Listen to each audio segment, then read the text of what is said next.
evaluation of the application by Apex Energy for drilling coal seam gas wells, big exploratory wells in Dark's Forest and Maddox Plains, which lie within 10 kilometres of this venue where we meet today. I'm Nimna De Silva, a 50 medical student, and with me today is Associate Professor Melissa Haswell. She has 30 years of experience as a researcher and university teacher in the area of public health, environmental health, and Aboriginal and Torres Strait Islander health. She has published 70 peer-reviewed journal articles and several book chapters in her field.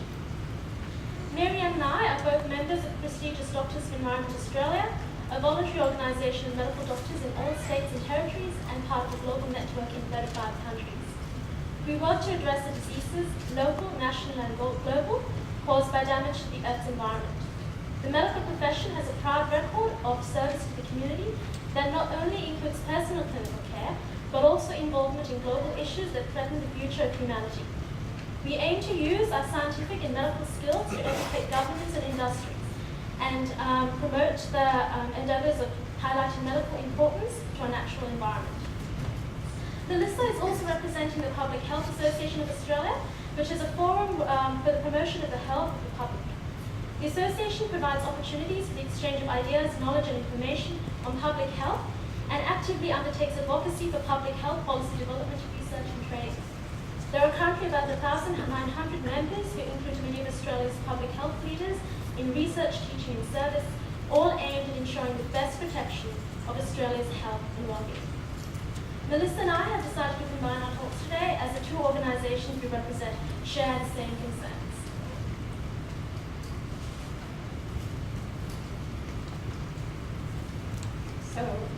Hello everyone, I'm Melissa Haswell, as Nimna has just explained. So again, we thank the PHAA, the Commission, to give us the opportunity to speak today as a community of both individuals and groups who are concerned about the proposal for Apex Energy. We note with concern that neither Apex Energy's response to the 237 submissions nor the Department's approval justification sufficiently address the health and well-being concerns of our two organizations. We feel this is inappropriate as the health and well-being of a population is the most important resource for a community, region, state, and nation. And experience in our area indicates often that whenever health is negatively impacted by an industry or industries, as we know from asbestos, tobacco, and coal experiences, that the cost of medical care from resulting ill health frequently exceed the nation's short-term economic gains. So this presentation will address our continuing concerns, pointing out some insufficiencies in the response to submissions, and also highlight some emerging information. Our role here is really to provide that scientific basis from published information and peer-reviewed journals. So we're concerned that the ultimate purpose of the operation, which is planning production, has not been taken into consideration in extension for approval. The proposal for exploratory drilling is being recommended by the DPI in order to determine the quality and quantity of coal seam gas within the Illawarra region, which may enable planning of future gas extraction in the area. The RTS from Apex Energy does not rule out hydraulic fracturing, stating that, quote, any ultimate application to use any well completion method will be rigorously assessed by the appropriate agencies, unquote.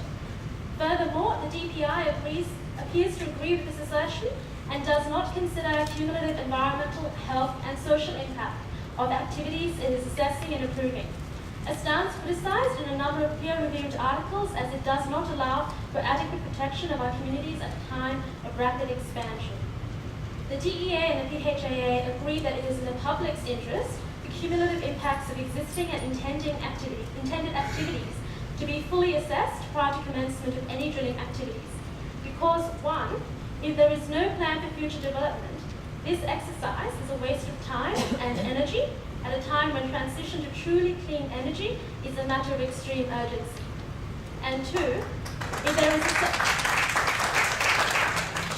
there is a subsequent plan for development, exploratory drilling serves these larger plans and is therefore the first step towards their execution and brings the area closer to full-scale production.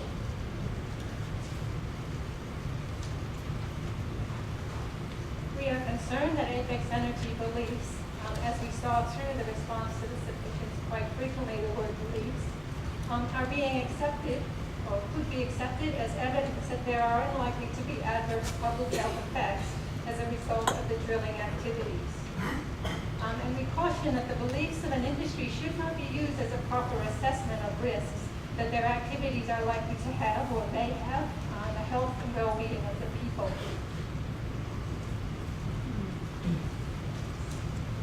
And just to contrast the sources of evidence that we've identified, we hope that the Commission does recognize the integrity and processes used by the professional medical and health organizations in this country, including ourselves.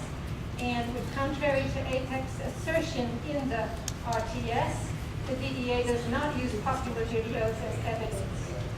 The DEA and the Public Health Association acknowledge the insufficiency of data enabling scientific proof of the health impacts of CSG mining, as does Apex Energy on its website.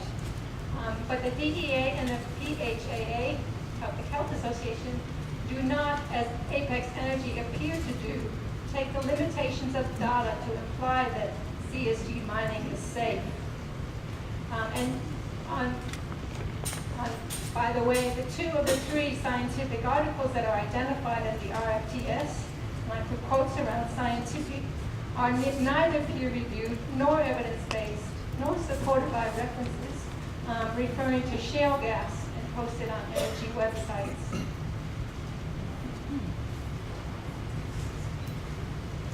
We are concerned about reports of air pollution, particularly of the VTEX chemicals and the significant fugitive emissions of methane from gas fields, reported in a number of studies.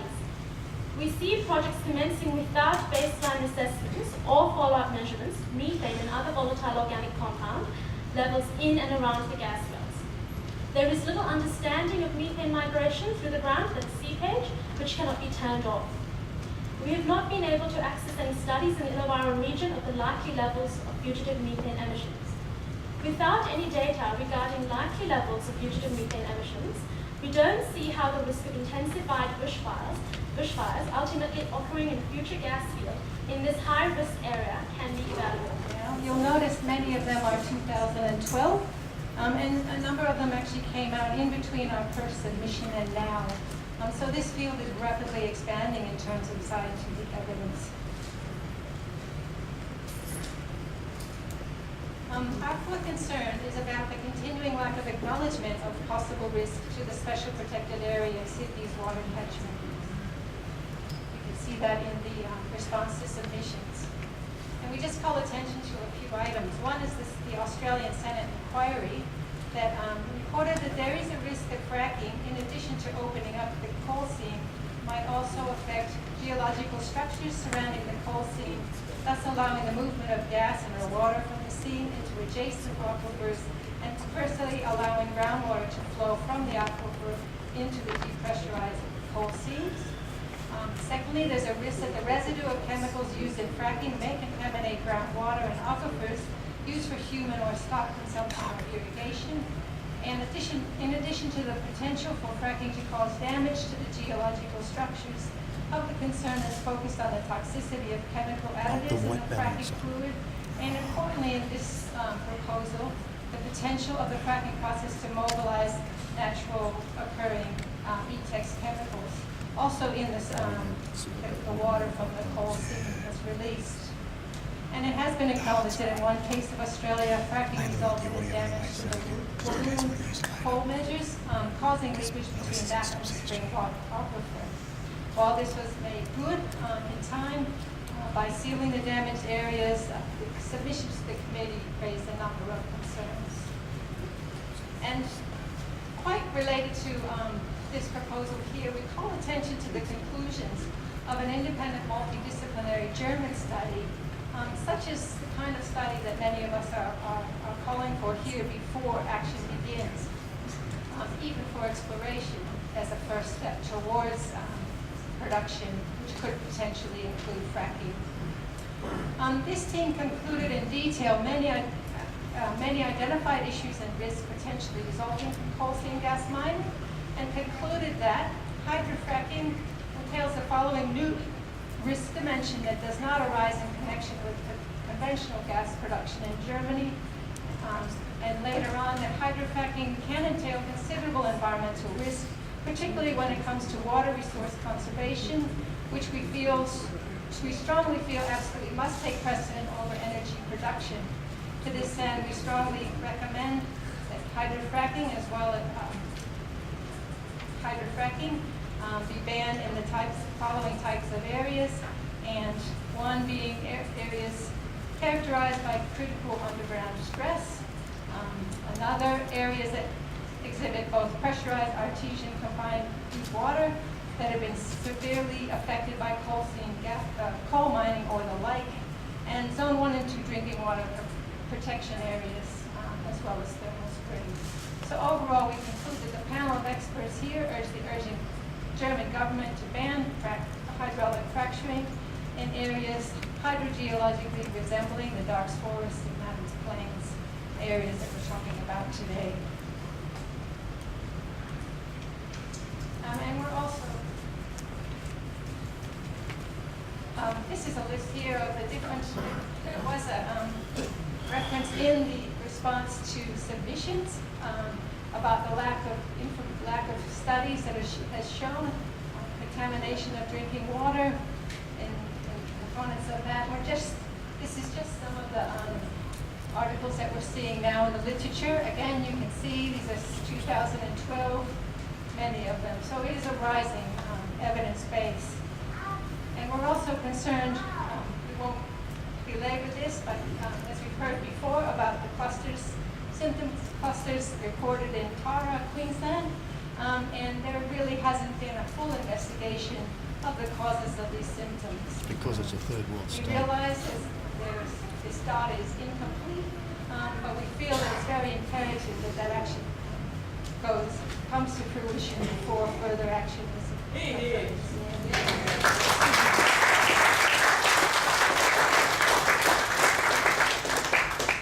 So in conclusion for that, we do call for an increase in research data to guide the decisions rather than viewpoints. And the fact that there is a small but growing body of information, evidence, and professional assessment of the risk and consequences of CSG mining to health and well-being. There is no data that supports the claim that these activities have not impacted on health and well-being. If there's no data, there's nothing can be proven either way. And despite the fact that studies remain highly constrained by lack of funding for scientifically sound and independent baseline follow-up and monitoring, we are seeing these trends coming up in the peer-reviewed literature around the protection of water. Concerned about the lack of consideration of the now undisputable link between carbon emissions from fossil fuels and the unprecedented danger of climate change that Illawarra, New South Wales, and the world is facing. The scientific community as a whole, the World Bank, and the United Nations are now urging immediate and drastic emission reductions to save humanity from substantial loss of health and life. The amount of carbon emissions required to tip us beyond the now unavoidable 2 degrees Celsius has already been potentially exceeded by current and approved developments in New South Wales, Queensland, and globally. The claim that CSG is a clean energy and able to deliver solutions is widely dismissed as incorrect, but we continue to see this claim on advertisements. Thus, any more developments, such as the Apex Energy Project, should take responsibility for their role in diverting efforts to ensuring the fastest transition possible away from carbon dioxide and methane emitting forms.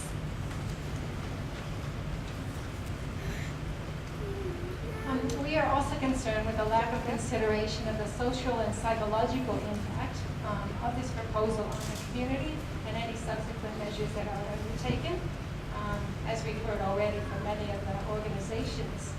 These are complex and interrelated, as we show on this diagram here.